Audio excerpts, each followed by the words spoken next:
یہ ہے کہ آپ جو ہے نا جیسے جیسے وائٹ بورڈ آپ استعمال کر رہے ہیں اس کے بعد آخر میں پھر اسی لیکچر کو آپ جو ہے نا اپلوڈ بھی کر دیا کریں تاکہ جو کمی رہ جائے گی وہاں جی بالکل بالکل فوری آ جاتا ہے، فوری آ جاتا ہے، فوری آ جاتا ہے۔ 9 ہجری کے اندر جو غزوات ہوئے ہیں، خاص طور پر ایک غزوہ وہ ہے، وہ بڑا مشہور معروف ہے، جو کہ نبی پاک صلی اللہ علیہ وسلم کا آخری غزوہ ہے، غزوہ تبوک۔ غزوہ تبوک جو ہے، تبوک ایک ویسے جو ہے نا شام کے اندر ایک جگہ ہے،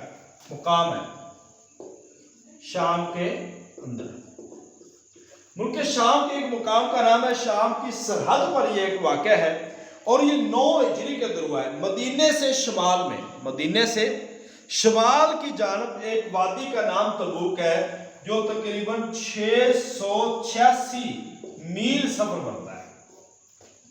مدینے سے شام میں۔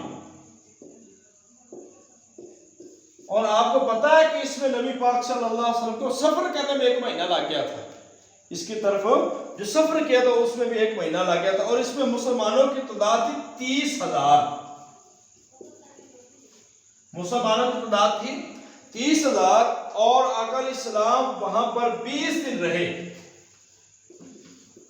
تبوک میں 20 دن رہے اور 1 ماہ سفر میں، مگر یہ مقابلہ نہ ہو سکا تھا۔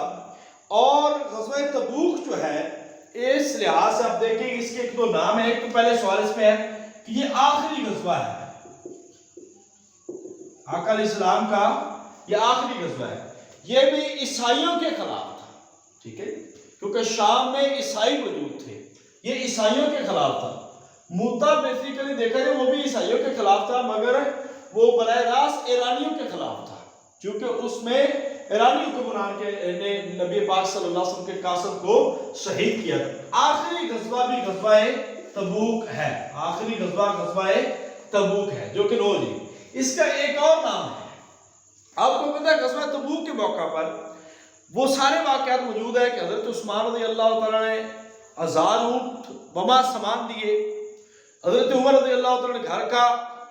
آدھا سامان دیا، حضرت ابو بکر صدیق رضی اللہ عنہ نے گھر کا پورا سامان دیا، اور ایک صحابی جنہوں نے سر رات ایک یہودی کے باغ میں مزدوری کی اور جس سے جو کھجوریں ملی وہ اس میں دے دی، یعنی کہ یہ فصلیں پکی ہوئی تھی اور اس کی کٹائی سے پہلے یہ غزوہ آ گیا، اور آقا علیہ السلام کا حکم ہوا، صحابہ تیار ہوئے، اور ایک اونٹ پہ 18 افراد سوار ہوتے تھے، ایک اونٹ پہ 18 یعنی کہ سوار ہوتے تھے، اور اتنا مشکل غزوہ تھا، اس وجہ سے اس کا ایک دوسرا نام جو بولا جاتا ہے اس غزوے کا جیش العسرہ، جیش العسرہ، تنگی کا لشکر، یہ اس کے اوپر نام بولا جاتا ہے۔ تو یہ آپ نے یاد رکھنا ہے، غزوہ تبوک 9 ہجری کے اندر ہوا ہے، شام کے اندر ایک مقام ہے، اور آخری غزوہ ہے 686 میل دور مدینہ سے شام کے اندر، 30,000 تعداد تھی، 20 دن آپ صلی اللہ علیہ وسلم وہاں رہے، مقابلہ نہیں ہوا، اور 1 ماہ اور سفر میں لگا۔ اور ایسے ہی 9 ہجری کے اندر جو دوسرا واقعہ ہے وہ عام الوفود، عام الوفود جو ہے وفدوں کا سال، کہ اس سال بہت سارے جو وفد ہیں وہ بھی آئے اور انہوں نے نبی پاک صلی اللہ علیہ وسلم کے ہاتھ پر بیعت کی اور اسلام قبول کیا۔ اور اس کے ساتھ ساتھ آپ کو بتاتے جائیں کہ عام الوفود جو ہے یہ بار بار سال پوچھا جاتا ہے، تو آپ کو اس کے بارے میں پتہ ہونا چاہیے کہ عام الوفود جو ہے وہ کیا ہے۔ عام الوفود جو ہے وہ وفدوں کا سال ہے، اور اسی وفد کے بارے میں اس کے بعد ایک سورت نازل ہوئی جس کا نام سورہ نصر ہے۔ اذا جاء نصر اللہ والفتح ورأيت الناس يدخلون في دین اللہ افواجا، لوگ گروہ در گروہ اس میں داخل ہو رہے ہوں گے، تو یہ عام الوفود ہے۔ 9 ہجری کے اندر ایک وفد آیا، وفد نجران۔ یہ آپ سے سوال ہے، آپ کو علم ہونا چاہیے کہ وفد نجران جو ہے 9 ہجری میں آیا تھا، اور 20 لوگ اس میں موجود تھے، 20 لوگ اس میں موجود تھے۔ سعودی عرب کے جنوب مغرب میں ایک وادی کا نام ہے نجران، ٹھیک ہے، یہ بھی آپ نے یاد رکھنا۔ وہ وہاں پہ جو تیر اندازی کر رہے تھے، عائشہ رضی اللہ تعالیٰ بھی انہوں نے دیکھا تھا، وہ سارے واقعات اس کے اندر موجود ہے، آپ کو تفصیل اس کا اندازہ ہے۔ اس کے بعد 9 ہجری کے اندر جو دوسرا واقعہ ہے وہ سب سے بڑا، وہ فرضیت حج، فرضیت حج ہے، پہلے امیر الحج حضرت ابو بکر صدیق رضی اللہ تعالیٰ عنہ، حضرت ابو بکر صدیق رضی اللہ تعالیٰ عنہ ہیں پہلے امیر الحج، اور ایسے ہی یہ 9 ہجری کے اندر فرض ہوا اور آقا علیہ السلام نے 10 ہجری کے اندر یہ حج کیا، تو پہلے امیر حضرت ابو بکر صدیق ہے، اور 400 سے کتنے لوگ جو ہے نا یہ اس کے اندر موجود تھے، یہ آپ نے یاد رکھنا ہے۔ اس کے بعد آپ کو ایک جو لفظ بتا دیں وہ غزوہ حنین کے بارے میں، وہ یہاں پہ مس ہو گیا تھا۔ غزوہ حنین کے بارے میں جب مسلمانوں کی فوجیں تتر بتر ہوئی، اس وقت آقا علیہ السلام نے یہ الفاظ بولے انا النبی لا کذب، یہ کس موقع پر بولے تھے؟ یہ غزوہ حنین کا موقع تھا،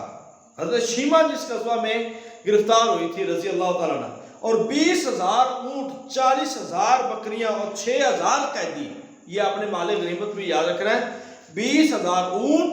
40,000 بکریاں اور 6,000 قیدی مال غنیمت میں آئے تھے، یہ جو چیز رہ گئی تھی۔ اس کے بعد خطبہ حجۃ الوداع، 10 ہجری کے واقعات آ جاتے ہیں۔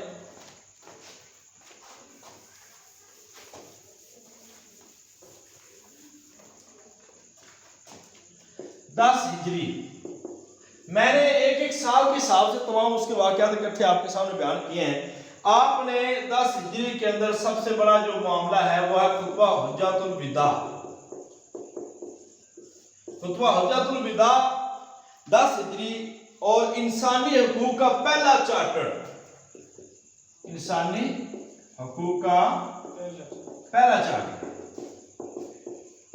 اور آقا علیہ السلام تقریباً 1,40,000، یہ کہا جاتا ہے 1,40,000 جو صحابہ کرام اور جو لوگ تھے اس حج میں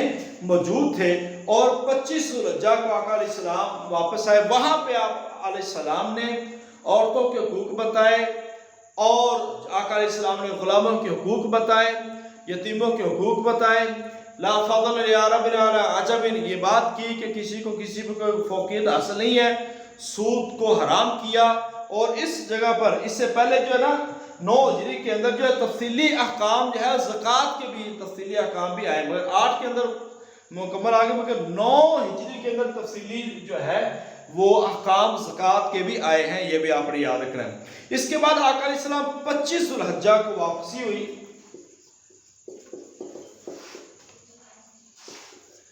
واپس آئے 25 ذوالحجہ کو، اور آقا علیہ السلام 10 ہجری 25 ذوالحجہ کو آئے، اور اسامہ بن زید رضی اللہ تعالی عنہ کو لشکر تیار کرنے کا حکم دیا۔ زید رضی اللہ تعالی عنہ نے لشکر تیار کیا، اور 29 صفر آقا علیہ السلام 29 صفر کو ایک جنازہ میں گئے تھے، 29 صفر ایک جنازہ میں تھے۔ جب واپس آئے تو آقا علیہ السلام کو درد سر ہوئی، اور آقا علیہ السلام نے بیماری کے عالم میں حضرت ابو بکر صدیق رضی اللہ تعالیٰ نے پھر نمازیں پڑھائی۔ حضرت ابو بکر رضی اللہ تعالیٰ نے 17 نمازیں پڑھائی ہیں بیماری کے اندر، اور آقا علیہ السلام قریب جاتے تھے مگر آقا علیہ السلام کھڑے نہیں ہو پاتے تھے، اس لیے حضرت ابو بکر صدیق رضی اللہ تعالیٰ نے 17 نمازیں پڑھائی، اور پھر آقا علیہ السلام بیمار رہنے کے بعد 29/1 یعنی کہ 30/2 اور 11 یعنی کہ 13 سے 14 دن بیمار رہنے کے بعد آقا علیہ السلام نے اس دنیا سے وصال فرمایا۔ یہ وصال ہے 12 ربیع الاول کو 11 ہجری 12 ربیع الاول اس دنیا سے آقا علیہ السلام کا وصال ہوا، اور رب اغفر لی والحقنی بالرفیق الاعلی یہ الفاظ تھے، اور آقا علیہ السلام اس دنیا سے رخصت ہوئے، اور پھر وہ سارے واقعات حضرت ابو بکر صدیق رضی اللہ تعالیٰ کا خطبہ دینا، حضرت عمر رضی اللہ تعالیٰ عنہ کا تلوار لے کے بازاروں میں چلنا، اور پھر یہ سارے معاملات ہوئے، اور پھر اس کے بعد حضرت حنظلہ، حضرت علی اور فضل بن عباس رضی اللہ تعالیٰ، حضرت اسامہ رضی اللہ تعالیٰ عنہ نے غسل دیا، حضرت طلحہ رضی اللہ تعالیٰ عنہ نے